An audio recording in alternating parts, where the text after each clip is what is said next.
अस्तो माँ सद्गमय तमसो माँ ज्योतिर्गमय। शुक्राचार्य जी ने जब अपने पास खड़ी जयंती को देखा तो उन्होंने जयंती से प्रश्न किया कि भद्रे, आप कौन हैं? आप किसकी पुत्री हैं? आपका कुल क्या है और आप यहाँ पर किस प्रयोजन के लिए मेरी सेवा कर रही हैं? जयंती ने पूरी वस्तु से सत्य स्थिति शुक्राचार्य जी को बताई कि वो देवराज इंद्र की पुत्री है और देवताओं की आज्ञा से, अपने पिता की आज्ञा से आपकी सेवा में उपस्थित हुई है ताकि आप देवताओं के कल्याण करते रहें, उनका अहित न करें। दैत्यगुरु शुक्राचार्य ने उसकी बात को सुनकर बहुत प्रसन्न हुए और उन्होंने कहा कि भद्र, तुमने तब काल में मेरी बहुत सेवा की है, मैं तुम्हारी सेवा से अत्यंत प्रसन्न हूँ। यदि आप सहमत हूँ तो मैं आपसे पाणी ग्रहण करना चाहता हूँ। शुक्राचार्य जी के एक कहने पर जयंती ने उनका प्रस्ताव स्वीकार किया और जयंती और शुक्राचार्य जी ने आश्रम में आकर आपस में पाणी ग्रहण हुआ।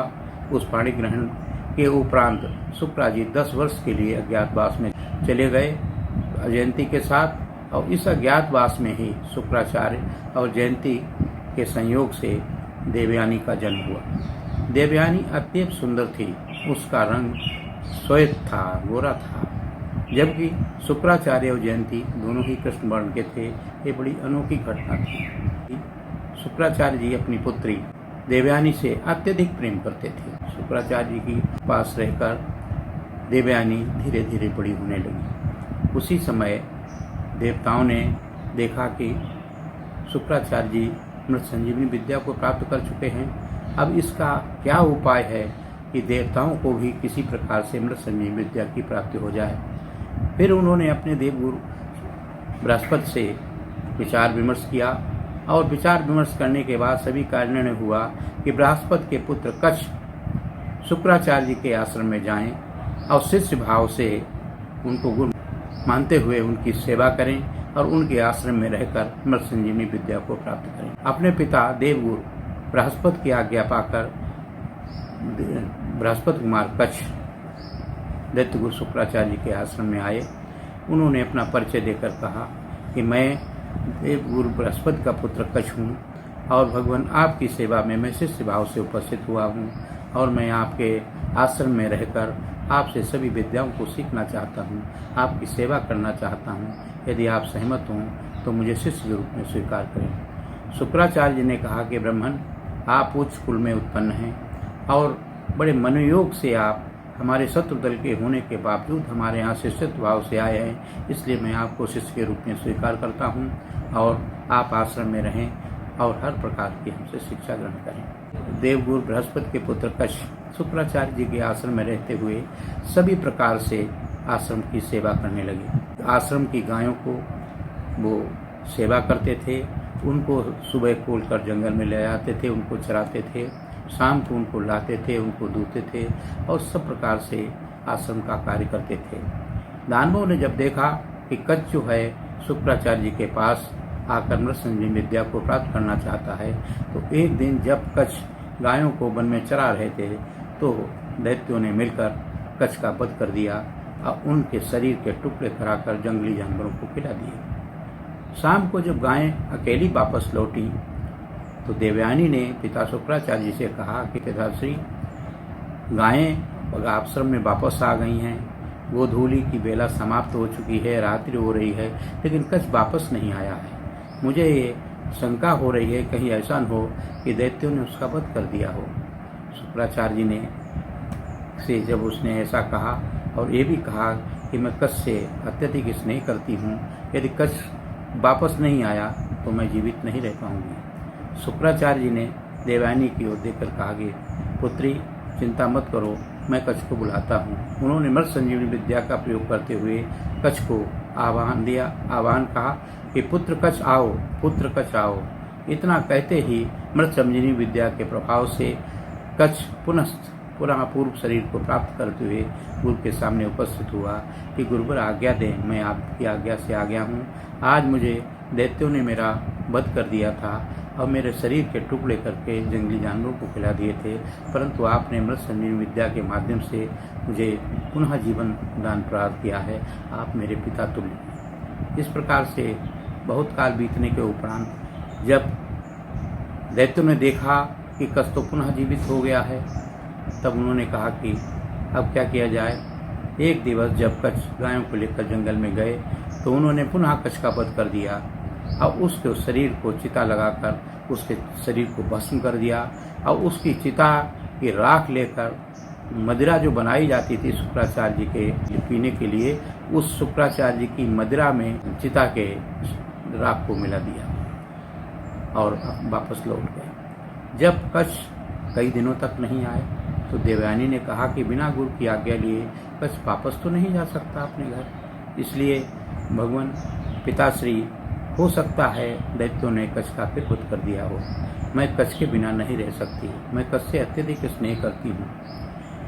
शुक्राचार्य जी ने कहा कि पुत्री हो सकता है, लेकिन मैं मृतसंजीवनी विद्या के माध्यम से मैं उसको फिर जीवित करता हूँ।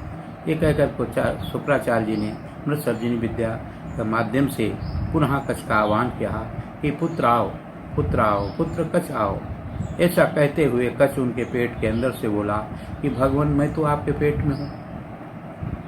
तो उन्होंने कहा कैसे आए, तो उन्होंने पूरा वृतांत बताया कच्छ ने कि किस तरह से दैत्यों ने उसका वध किया, उसकी चिता बनाकर उसको शरीर को जला दिया और उसकी राख आपकी मदिरा में मिलाकर आपको ही पिला दी, इसलिए मैं आपके उदर में पहुंच गया हूँ। इस कारण अब मेरा यहाँ से उद्धार संभव नहीं है। देवयानी ने कहा कि पिताश्री मैं कच्छ के बिना जीवित नहीं रह सकती। शुक्राचार्य जी ने कहा कि पुत्री अब केवल एक ही मार्ग बचा है कि कच्छ मेरे उदर को फाड़कर बाहर आए और मेरा उदर फटेगा तो मेरी मृत्यु हो जाएगी। देवयानी ने कहा पिताश्री न तो मैं आपके बिना जीवित रह सकती हूँ और न मैं कच्छ के बिना जीवित रह सकती हूँ।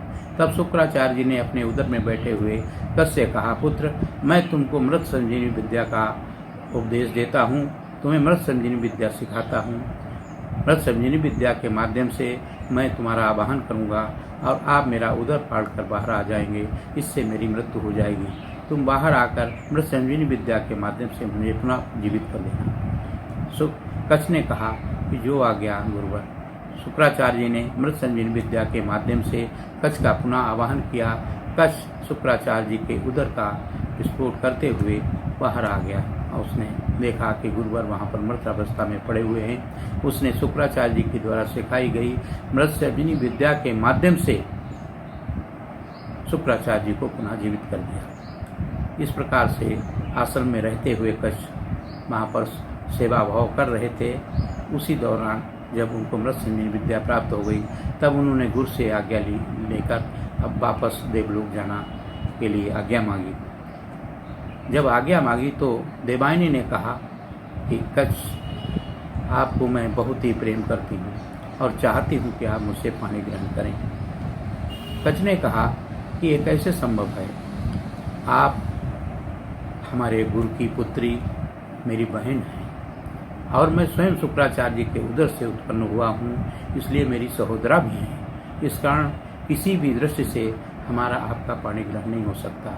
आप ये अनुचित प्रस्ताव मुझसे मत करें, ऐसा कभी भी संभव नहीं हो सकता है क्योंकि आप मेरी छोटी बहन हैं। इस प्रकार जब कच्छ ने कहा तो देवयानी ने क्रोध में आकर कहा कि दुष्ट, तूने जो मृत संजीवनी विद्या हमारे पिता से प्राप्त की है वो तुझे निष्फल हो जाएगी। देवयानी के इस प्रकार के श्राप देने पर कच्छ ने कहा कि बहन तुमने ये अच्छा नहीं किया, मृत संजीवनी विद्या हमारी निष्फल हो जाएगी। मैं किसी दूसरे को मृत संजीवनी विद्या का उपदेश दे दूंगा और उसके माध्यम से वो हम मृत संजीवनी विद्या का उपयोग करते रहेंगे, परंतु तुम्हारा कोई भी ब्राह्मण कुमार तुम्हारे साथ पाणी ग्रहण नहीं करेगा। जब इस प्रकार का कच्छ ने देवयानी को श्राप दिया, उस परिस्थिति में देवयानी का विवाह किसी ब्राह्मण कुमार से नहीं हो सका। यदि आपको मेरा ये प्रस्तुति पसंद आ रही हो तो आपसे निवेदन है कि इसको आप लाइक करें और शेयर भी करें। मैं समझता हूँ कि यदि आप लाइक और शेयर करेंगे तो इस कथानक को, चंद्रवंश के कथानक को आगे बढ़ाने में, जिसमें बहुत अच्छी अच्छी कहानियाँ हैं जो आपको बहुत ही उल्लासित करेंगी, आपके सामने प्रस्तुत करूँगा। धन्यवाद। जय हिंद, जय भारत।